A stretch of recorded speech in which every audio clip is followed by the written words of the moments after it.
Salam jumpa pendengar FM yang diberkati Tuhan. Apa kabar saudara pagi ini? Kembali kita berjumpa dalam kasih karunia Tuhan bersama saya Pendeta Junjalo secara live.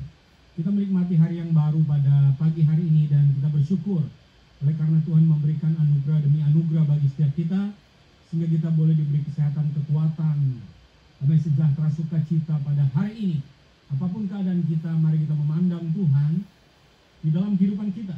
Karena ketika kita fokus kepada Tuhan, maka masalah demi masalah yang ada di hadapan kita atau yang sedang kita alami, maka kita akan menjadi lebih kuat daripada sebelumnya.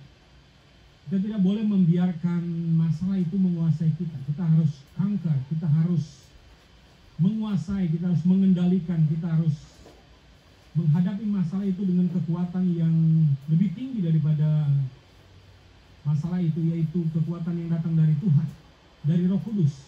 Karena pada hari-hari ini kita memasuki masa doa 10 hari dalam tradisi Pentakosta. Kita berdoa supaya betul-betul Tuhan menguatkan kita dalam peringatan doa 10 hari ini, supaya karunia-karunia roh itu kita alami dalam hidup kita dan kita kobarkan karunia-karunia roh itu dan menjadi kekuatan spiritual dalam hidup kita. Kita menjadi orang yang efektif oleh karena kita memberikan keleluasan kepada Tuhan memakai kita dengan cara apapun. Di tengah-tengah pandemi COVID-19 ini, kita tetap terus menjadi berkat dalam kehidupan kita kepada orang lain. Karena kita bisa melakukan banyak hal. Minimal kita bisa berdoa untuk banyak hal yang kita bisa doakan dari rumah kita. Kita akan lebih banyak waktu bersama dengan keluarga kita oleh karena keterbatasan ketika kita ada pada masa physical atau social distancing ini.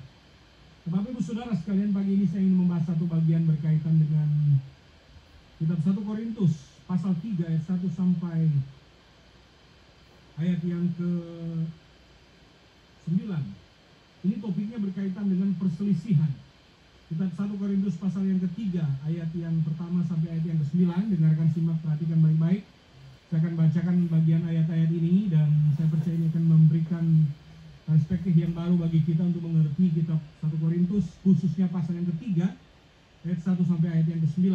Dengarkan dan simak, perhatikan baik-baik ayat-ayat yang akan saya baca bagi kita. Karena ini adalah firman Tuhan yang akan menyegarkan rohani kita, menguatkan spiritual kita, dan memberikan kepada kita kekuatan baru pada pagi hari ini.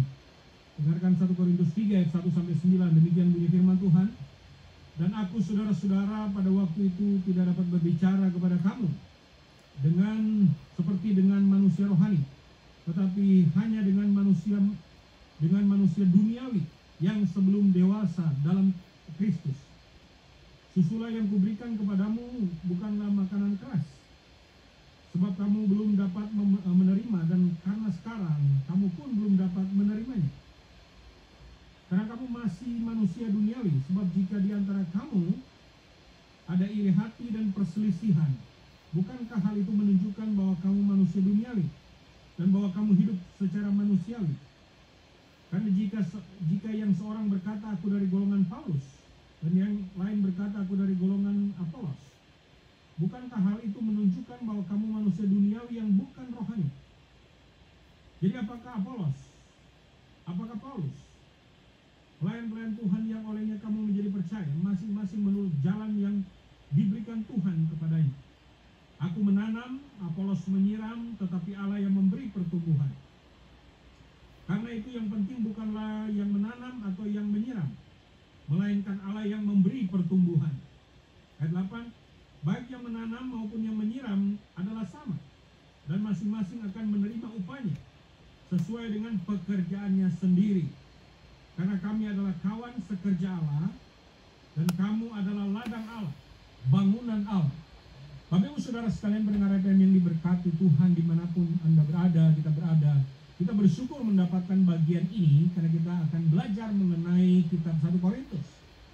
Mengapa Paulus menuliskan soal perpecahan di dalam jemaat di Korintus? Ada sebuah kisah di mana Paulus dalam pelayanannya membangun gereja atau menanam gereja, mendirikan gereja. Ini kita bisa lihat dalam kitab Kisah Rasul pasal 18 ayat 1 sampai 17. Paulus selama kurang lebih 18 bulan dia melayani di kota Korintus, lalu berdiri jemaat Tuhan yang kita kenal dengan jemaat di Korintus. Tetapi ketika Paulus Paulus meninggalkan kota Korintus, dia mendengar dari keluarga Chloe. Dia mendengar ada perpecahan di antara jemaat di Korintus. Perpecahan apa yang terjadi di jemaat Korintus adalah ketika mereka masing-masing memiliki blok demi blok, atau masing-masing memiliki kelompok-kelompok. Perhatikan dan ingat baik-baik, perpecahan gereja salah satunya adalah terdiri dari perpecahan karena masing-masing kemudian membangun gap, membangun sekat-sekat, membangun kelompok-kelompok. Ada yang mengatakan di dalam kitab Korintus, dalam jemaat Korintus, aku golongan Apolos. Ada yang mengatakan aku golongan Paulus. Ada yang mengatakan aku golongan Kefas atau Petrus. Dan ada lagi yang tidak mau kalah mengatakan aku golongan Kristus. Jadi minimal ada 4 golongan di jemaat Korintus pada waktu itu. Sehingga ketika keluarga Chloe itu mendengar dan merasakan, menerima kenyataan seperti itu, mereka mengirimkan pesan, menuliskan surat kepada Paulus mengenai persoalan yang terjadi di kota Korintus, di jemaat Korintus. Ini menjadi hal yang mengerikan karena iblis akan memecah belah gereja mulai dari dalam. Dan ini menjadi tanda awas bagi kita supaya gereja tidak ditipu oleh iblis sehingga terjadi perpecahan. Kita mungkin bertanya, mengapa gereja mengalami perpecahan? Mengapa gereja terpecah-pecah? Mungkin salah satu faktornya adalah ketika orang mulai membentuk kelompok-kelompok, membentuk gap, membentuk blok-blok. Pada kenyataannya di gereja kita bisa melihat bahwa orang-orang itu terbentuk dalam kelompok-kelompok. Oh, ini golongan si A, ini golongan si B, ini golongan si C, ini golongan si D. Perhatikan baik-baik, itu menjadi bibit perpecahan jika kita tidak bisa mengatasi itu. Itu persoalan yang terjadi di jemaat Korintus, yang bisa juga terjadi pada jemaat gereja pada masa kini. Persoalan yang kedua yang kita bisa lihat dalam kitab Korintus ini, 1 Korintus khususnya, adalah karunia-karunia roh yang diberikan oleh Tuhan kepada jemaat itu disalahgunakan oleh sebagian orang yang ada di jemaat itu. Persoalannya adalah ketika orang merasa lebih tinggi rohani daripada orang lain karena dia memiliki karunia roh tertentu, maka itu menjadi bibit perpecahan. Perhatikan baik-baik, di kota Korintus, di jemaat Korintus, khususnya 1 Korintus, Paulus memberikan kritik yang sangat tajam dan sangat dalam berkaitan dengan penyalahgunaan karunia roh. Ada banyak karunia, tetapi orang-orang di jemaat Korintus itu kemudian meninggikan salah satu karunia, yaitu karunia berbahasa roh. Orang-orang yang memiliki karunia berbahasa roh merasa lebih tinggi rohani dibandingkan dengan orang-orang yang memiliki karunia lain. Misalnya karunia nubuat, karunia mengusir setan, karunia kesembuhan ilahi, karunia iman, karunia membedakan roh, karunia hikmat. Ini kemudian menjadi lebih kecil, dianggap lebih rendah.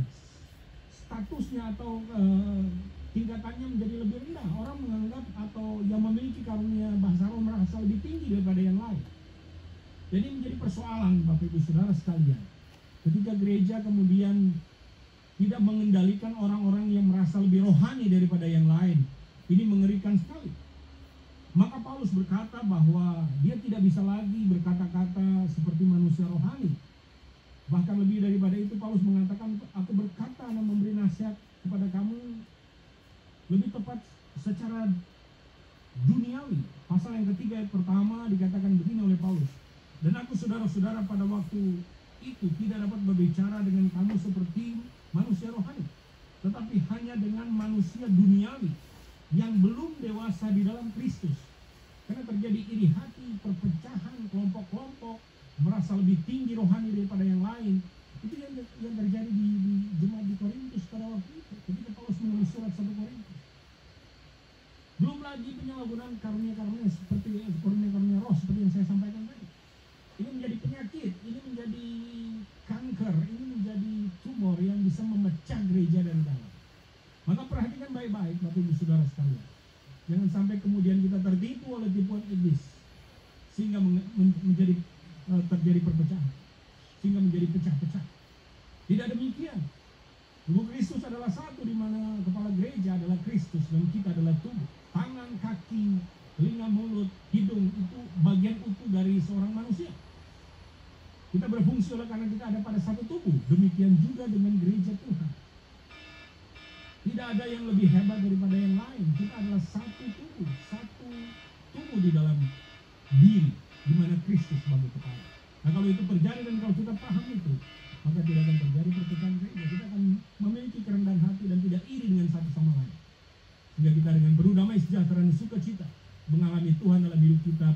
kita dan dalam pelayanan kita dan dalam persekutuan gereja kita. Baik Bapak Ibu Saudara sekalian, karena waktu terbatas, maka sekarang siapkan hati, tujuan rohmu, arahkan kepada Tuhan, dan terimalah doa berkat pagi ini. Kiranya berkat dari Allah Bapa, kasih karunia dari Tuhan Yesus Kristus, persekutuan, pimpinan, dan kuasa Roh Kudus menyertai dan memberkati saudara dimanapun saudara berada mulai pagi ini, bahkan sampai selama-lamanya. Haleluya. Amin. Saya Pendeta Jun Dalo menyampaikan salam, Tuhan memberkati, selamat pagi.